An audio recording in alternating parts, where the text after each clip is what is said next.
I'd like to welcome Erin Reilly to eSchool News TV. She is Executive Director of Platform Shoes Forum and the creator of Zoeys Room. Zoeys Room is an online community for girls ages 10 to 14 to creatively engage them in science, technology, engineering, and math.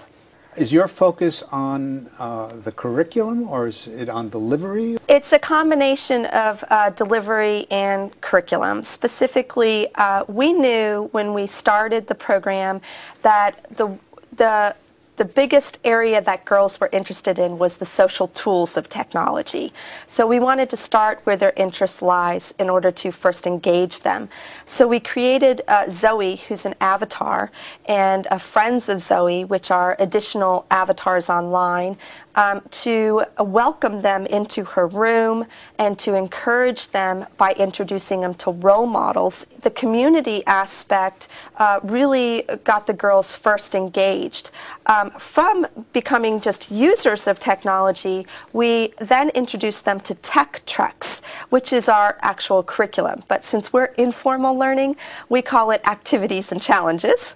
And the tech treks are broken down into a story. We always start with a story for mindscaping and a visual representation of breaking down complex terms through these metaphorical stories.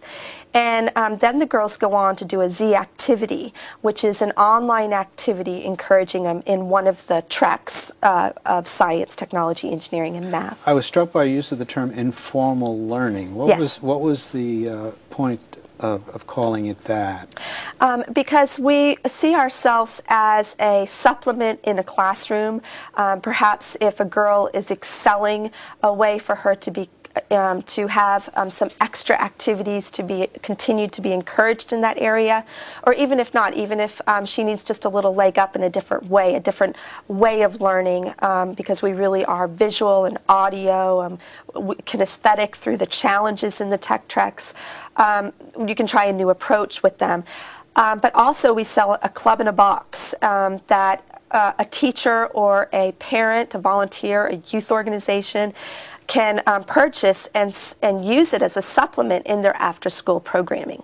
Is the focus mainly after school and before school? Yeah, Zoey and her friends, and when we introduce Fab Females to the program every other week, is during the after-school hours. And we range from now East Coast to Pacific time.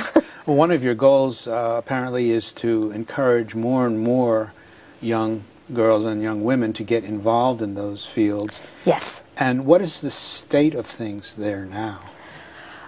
Well, it is improving. You know, when we first started Zoeys Room, it was when AAUW had come out with How Girls Are Shortchanged in School. And when Rice University came out with, you know, they are equal with boys and girls. They are actually using technology. However, they're not designers. That really kind of was the instance for us to start really exploring the tech treks further and taking them beyond the social tools. Now, in regards to statistics, the statistics are still low, and we still need to continue improving them. The economy, 20% of the workforce, you know, even though women make up 50% of the workforce, only 20% are in these fields. And even lower for leadership fields, such as, you know, a CEO or even a senior vice president. That statistic currently is 7.8. So we still have a long way to go to really build their self-esteem, encourage leadership roles in these fields, and also continue the pipeline so that when they move into high school and college, they're actually taking more advanced classes in these fields.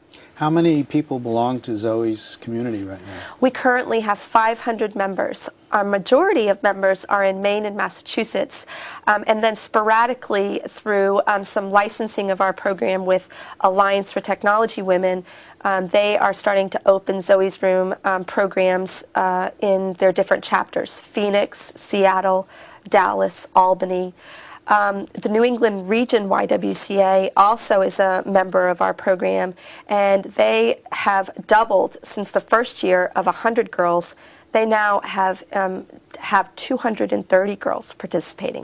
I can't help wondering if you're thinking perhaps down the road of Zoeys Room. Yes. Ah. We are actually. We really saw this as a model, and we are putting out a case study in the fall on creating online learning networks. And using Zoeys Room from our pilot years is really pointing out what are the social tools that work in an online learning environment, to how to cross between cyber and real world learning, both experiential offline, and then what it is like online in a community and on your own. But from that kind of analysis, we have started looking at other educational gaps to address. And one of them that we're interested in is childhood obesity, especially because America has the most overweight children in all the world. And from our study, we also realized it was the same age group of Zoeys Room, that middle school was the largest group to actually in the past 30 years grow in type 2 adult diabetes. So we are thinking of actually calling it Nemesis Room, which in Latin means in excess, and it will teach kids about living a healthy lifestyle through this character-driven community, but also tech treks in health and physical fitness and nutrition. As I'm sure you're very well aware, that there are a lot of concerns these days about safe Yes. communication on the internet. What are you doing in that area to reassure the girls and their parents and teachers and so on? Yeah, we actually came to this, we didn't start with internet safety, but it kind of just fell into our lap to really start exploring it and really become knowledgeable in this area. When we started the program, we had 16 girls, and we went direct to the teacher in 16 schools in Maine. And those teachers were our point of contact, and they verified the children. They were in charge of their own girls. However, if a teacher lost her after-school funding or something personal came up that she couldn't continue the second year, all those girls in that community were dropped. And so we were back to square one, having to reinvest finding time of getting that school reconnected, because parents were calling us directly and saying, well, my daughter, Zoe's met her online, can't you just let her join on her own? So we tested for a full 2 years a registration process, and have just this year analyzed it and come up with a way to follow the COPPA ruling so that we don't get too much information when a girl registers. But in the parent permission section, we check the identity through a third-party verifier, the identity of the parent. And that database that we're checking the identity on is the only one that has access to the National Center for Missing and Exploited Children's database. We also integrate internet safety, cyber ethics, and media literacy across each room we're developing. So it's not the end-all, be-all, but instead it's an integration of teaching while we're identifying and hopefully making a difference in an educational gap. There are 12 rules in Zoeys Room, and the girls kind of learn them very quickly. And they start kind of monitoring each other and knowing that this is a safe space, so they want their space to be safe.